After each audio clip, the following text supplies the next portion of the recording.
Nakauwi na pala yung bisita namin. Tingnan po ninyo yung regalo nila sa akin. May, ano ko dito, may chili powder ako dito. At meron din siyang angel sa loob, oh. Kita ba ninyo yung angel siya? At meron pang maliit na, snowman dyan, snowman. At nakauwi na po sila. Tagal po nila dito sa amin. Dumating sila alas 4. Alas 8 na sila. Aray, kasakit. Sakit yung shoulder ko, hindi ko mataas. Kasi tingnan pa naman yung suot ko. Oh, lamig-lamig. Kanina pa ako dito sa baba, nalamigan. Naglinis pa ako kanina doon sa toilet yung nakabukas sa bintana. Nalamigan na naman. Lagyan ko na naman to ng, ng Voltaren ba yung pang... Ay, hindi ko sakit. Uy! Mag-exercise na tayo. Ay, ginuko ang sakit. Uy. Pag nagkakaedad na, no? Panuhot pa yung mga panuhot. Ito, sobrang ano ko ba? Nabigla ako doon sa gal ko. Ano ba to? Kala ko ano mga powder na to, mga ano pala to, panimpla pala to. Pero ang cute niya dahil may sili. Alam talaga nila na mahilig kami sa maanghang. Sabi ni Martin, sabi niya, para sa inyong dalawa yan ni Martin. Martin, magluto ka na, may sili na tayo dito. Tapos meron din akong regalo sa kanila, maliit na bagay lang yung regalo ko, no? Aray, sakit akong ano ba? Sakit akong, ay, ginoo ko. Naglinis man ako dyan ngayon. Tapos mabugas pa ako ng plato. Tapos ano ko sa regalo ni Oliver kahapon ba? Wow, ito sa Oliver eh. Sabi pa niya, Mami Rose, guwapa. Merry Christmas, Mami Rose, guwapa. Sabi, nagkayungit na tani kalakihan eh. Yan po ninyo, oh. Mag-grocery ako. Daki na ng bag ko. Yan. Kasi laki po na dami po niyang malagyan sa loob. Sobrang laki. Pwede po din siyang ganyan.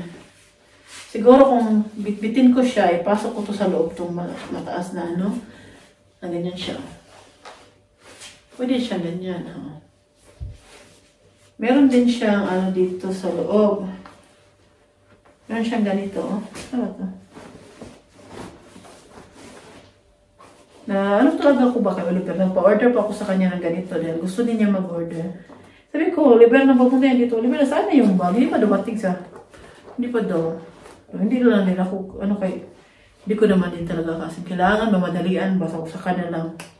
Hindi ko din siya kinukulit. Ano na pala, in-order na pala niya. Pero, niregalo niya sa akin.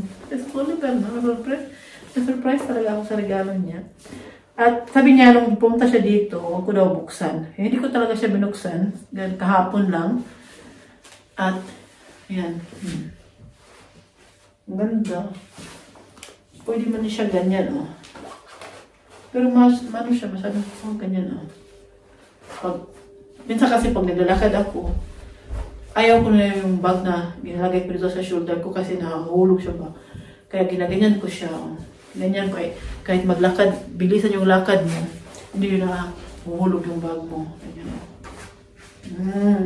Yan kulay, gusto ko pa yung kulay niya. Maraming salamat Oliver Kaga sa binigay mo sa akin. Na ano talaga ba, lalo na yung kulay. Siguro kay Oliver, anong kulay sa kanya? Kulay green at or khaki ata sa kanya. Or yung kulay white. Ano kayo mo din, Oliver? Iwan ko, ang parehas kami. Basta nagpa-order ako sa kanya. Sabi niya mag-order din daw siya sa kanya. Sabay na daw kami. Siya na daw mag-order. Ewan ko, meron din siya ganito. Kasi kung meron siya ganito, sabay namin gamitin ito, no? Alis kami ni Oliver. Magbiyahe kami ni Oliver. Yan, may bag na ako. Pag nag-grocery ako, lagi ko na lahat ito. Pitaka ko. Pero, malalim naman yung ano niya. Parang hindi siya delikado kung mawala yung pitaka mo. At meron naman din siyang maliit na lagayan dito.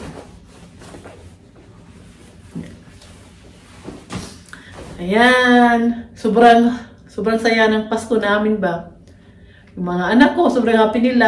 At syempre kami din dahil pag nakikita namin masaya yung anak namin, masaya din kami ni Martin. Dahil nga, yun naman kaligayahan talaga natin mga magulang, no? Yung mga anak natin, pag masaya sila, sobrang saya din natin dahil sobrang saya nila sa regalo nila.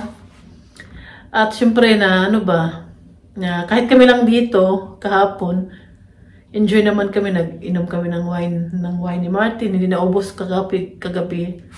So inubos ko kanina, konti lang yan. At saka, bukas may bisita pa kami. Yun yung last na bisita namin. At sa, ano ba bukas? Huwebes, ano? At sa Biyernes or sa Sabado, tatanggalin ko na yung Christmas tree dahil nga mag-prepare naman ako para sa New Year. Dahil pag nandyan siya, parang sagabal ba? Kasi masikip na, malaki kasi yung Christmas tree namin. Kaya tatanggalin ko na yan siya. At mag-prepare na para sa New Year din. Sakit talaga ng shoulder ko ba? Hindi ko siya magalaw. Saka sobrang init niya. Init siya dito. Lagyan ko to ng Voltaren ngayon. Ay, ginoo ko eh.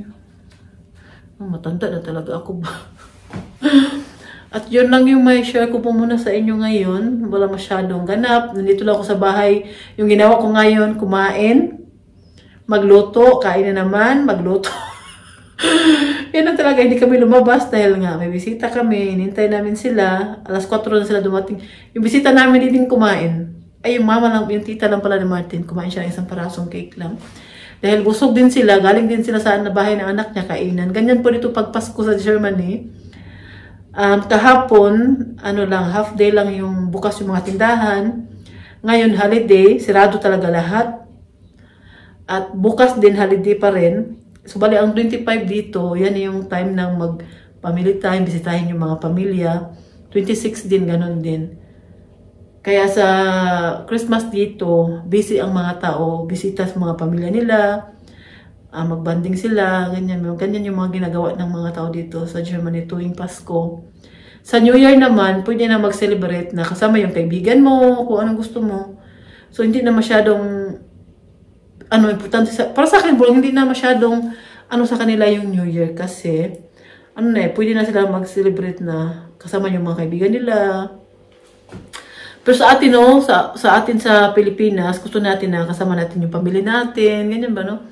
Dito, parang okay na sa kanila kung saan ka mag-celebrate sa New Year. Basta yung Pasko, ang importante, yan talaga yung family time na, yan lang yung napansin ko, ha? Yan ko sa iba. Sa mga mag-celebrate ng New Year. Kami kasi, hindi kami umaalis ng New Year dahil nga, kay Uma, ayaw namin na mag-isa siya. Siyempre, Pilipina ba ako, nasanay ba ako na mag-New Year na nasa bahay lang talaga. Sabi ng mama ko at papa ko, tuwing alas 12, kailangan nasa bahay kayo. Kaya kung wala kayo sa alas 12 sa bahay, baka malihian kayo na nasa labas lang kayo palagi. Ganyan yung sasabi ng mama ko noon.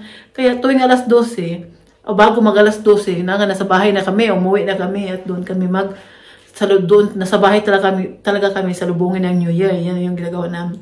Kaya ako, kahit dito si Uma, kahit malakas pa si Uma, hindi talaga namin siya iniiwan dahil naawa kami ba. At si Martin nakagpaasawa ng Pilipina na, na hindi, nasa bahay lang mag-New Year ba.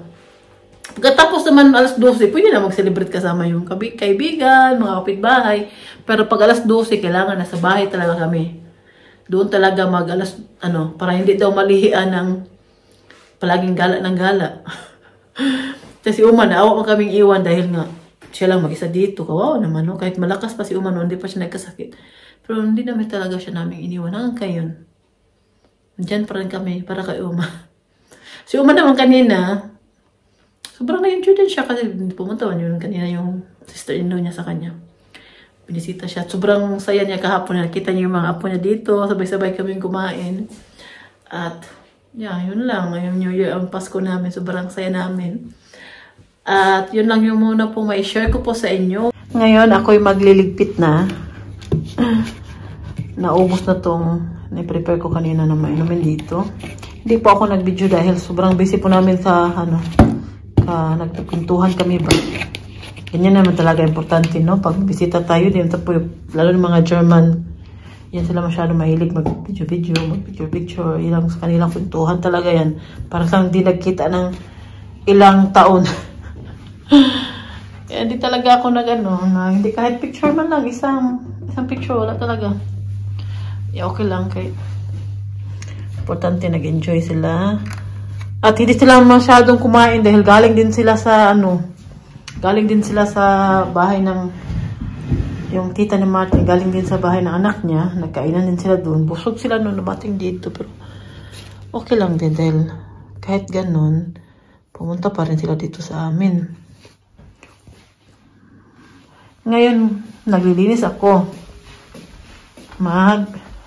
Hugas tayo ng plato. Ganito pala maghugas ng plato, mga German.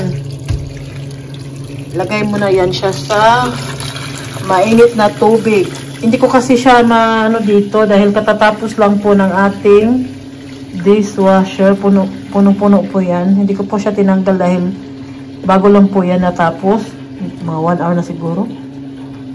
Bukas ko pa yan siya aalisin dyan. Kaya mano-mano ko na lang tong hugasan tong plato na to. Kasi itong mga plato na to hindi din siya pwede ilagay sa dishwasher dahil natatanggal po yung mga niya. Yan yung sabi sa akin yung noon.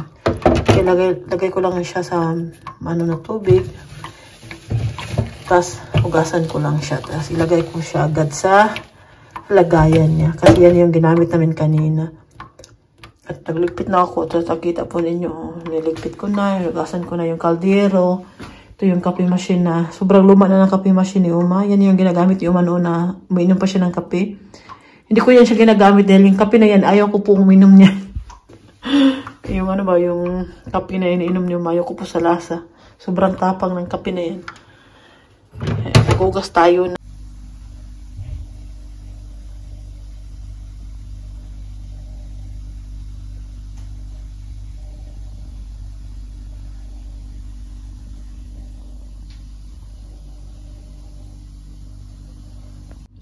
Tingnan po ninyo, kanina, di ba doon lang yan sa papunta na dito sa amin, oh. Ano ba? Tingnan po ninyo, nibel. Naglinis po ako ngayon dito sa taas namin. Yung upuan nilagay ko muna dyan sa gilid dahil mag-map ako dito. At nakapaglinis na ako. Malinis na. Wala na mga plato. Nandoon na lahat sa dishwasher. Niligpit ko na kasi kagabi hindi ko na hugasan yung mga kawali natin, mga kaldero. Ngayon nahugasan ko na. Malinis na siya at magtapon pa ako ng basura. Yan yung basura natin. At ngayon, nilagay ko na doon yung upuan. Ngayon po, isi-share ko po sa inyo itong video na to. Yan yung time na nag-aaral pa ako ng driving. At hindi ako nakapasa sa theory. Kaya sobrang lungkot ko noon. At tagal kong hindi naka-move on sa nangyari dahil laki na ng gasto. Dahil intensive kasi yung nag-aaral ako. Well, 2 weeks lang siya matatapos na yung driver license ko. At dahil din kasi doon sa 10 question doon sa theory na exam namin. Hindi ko masyadong naintindihan siguro yung sabi ng teacher namin na nag-exam sa amin. Kaya lang, late ko na siya nakita kaya wala na akong oras na answeran yun. Kaya yun yung rason na hindi ako nakapasa. Ako po yung nagdadrive ng kulay auto na papunta na dun sa taas. At pinidyohan po ako ni Martin nung time na yan. Kami ngayon sa Sigen. Papunta kami sa Filipino Asian store dito. May bibilhin lang kami ni Martin. Alas 5 na, madilim na. O, tingnan po ninyo, makulimlim na. Lamig, wala akong jacket na suot pa. Kasi lapit lang naman kami. Ako ba? Yan. Sama namin kayo dito. At tatawagan ko pala si Oliver kay papabili daw siya dito eh. Park Platsan. Fresh cap. Hindi ka mahirapan mag-parking dito sa harap ng tindahan. Dito na tayo. Pasok. Welcome. Sabi ko kay Martin, bumili siya ng yung tabo ba para pang niya sa puwet niya. Ako kung masyadvice to bas, may naumamak di imazel babol. Tama? Yung lola ko palagi siyang gumagawa nito. Dinadala niya talaga kami ng ganito. Yan yung namin. Shabdig ikaw. Kuk mahya. For puto. Nabili ako nito kasi meron akong puto doon eh. Wala akong pang forma pa. Tingnan pa. Shot rice ba sis di? That's for rice. Meine Mama kann das sehr gut. Ich nicht. Die fällt alles raus. Ang dami. Meron pa din silang meron sa musket dito. Meron din yan. Para akong nasa Pilipinas. Aba, guck mal, ob das made in Philippines. Die 1 Euro 10, das ist made in Philippines. Die andere Seite, glaube ich. Die ist made in Philippines. Die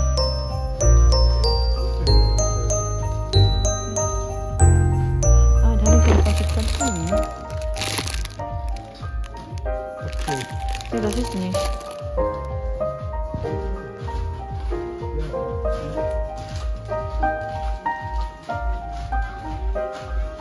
Ja, rot T-Shirt nicht, 3 oder 4. Teuer. Nein, das ist nicht. Das ist falsch, das ist nicht Pancit Canton. Hier. Yes. Nicht immer diskutieren mit mir. Sardinas holen wir auch.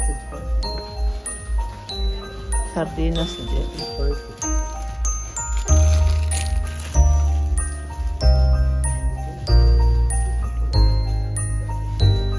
Magawa ko nito. Sobrang paborito ko ito siya.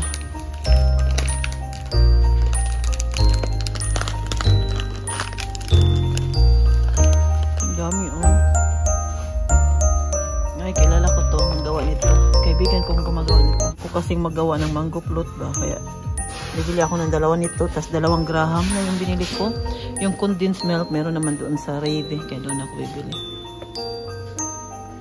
At saka mangga. May mangga pala sila. Ito dapat ang bilhin ko no. Kaya manggang galing Pinas talaga siya ba. Okay naman din ata yung mangga na sa Rave lang. Ito yung kailangan ko sa mango float natin. Kunti lang naman siya. Ano tuloy ako. Naglibog yung auto ko. Mahal kasi. 7 euro 99. Malaki na ng babayaran namin.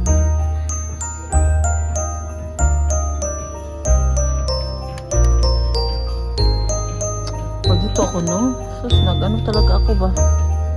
Dami kami mabili pag nandito kami. Dami kasi masarap ba. Sarap mabili dito.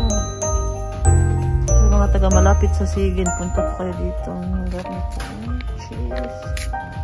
Fish. Hanggang today na Tasha. Ngayon, nandito naman kami sa Globus dito sa Sigin. Wala to sa Plettenberg. Sobrang laki ng tindahan na to. Kaya papasok tayo dito at ako'y naihi. Si Martin din. Wala kasing toilet doon sa tindahan sa ano ba, Filipino store ba. Baka meron silang toilet doon pero kailangan mo lang magtanong. Nahiya man ako, hindi na ako nagtanong. Dito na lang kami sa loob ng Globus. Mag-grocery din kami dito.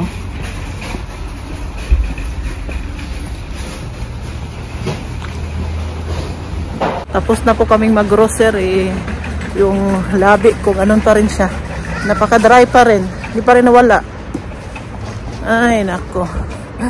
Hindi na ako nag-jacket kay lapit lang naman kami nag-parking ba sa labas. At pauwi na kami ng Plettenberg. Mga 1 oras pa yung biyahe namin. Malapit na lang tayo kay nila Oliver. Siguro mga 1 oras na lang galing dito sa Sigin. Siguro kung out to. Ay. Nakabili na kami ng mga ibang kakailanganin natin sa New Year. Tingnan namin yung auto namin Parang nasa freezer. Yan siya. Nag-start na ng freezing. Tulungan natin si Martin kasi magreklamo to siya. Dito magtulong sa kanya. Bigyan kami ng kalendar doon. Alam pa ba ninyo? Sa hindi lang magbayabang no? Meron na kaming bagong kalendar. Meron na kaming bagong kalendaryo. Binigay doon sa Asian store. Doon sa Filipino Asian store pala. Ito na yung nabili namin. Ang ganda na nabili kong cake. Ito ay fresh talaga to siya ginawa dyan sa bakery. Hindi po to siya galing sa freezer. Sa bakery po to sa loob. At ngayong New Year natin to kakainin. Ilagay ko na siya sa freezer sa amin. Kasi kaya hindi siya masira. Kaya hanggang ano lang siya, December 29 lang yung ano niya. Siguro ilagay ko to siya sa harap pa. Dito siya masira. Baka madatugan ng mabigat na gamit yan ba. Medyo madami-dami na yung nabili namin. Glaube diesem Hut hat das ist muss auch vorne glaube ich. Tulungan natin si Martin.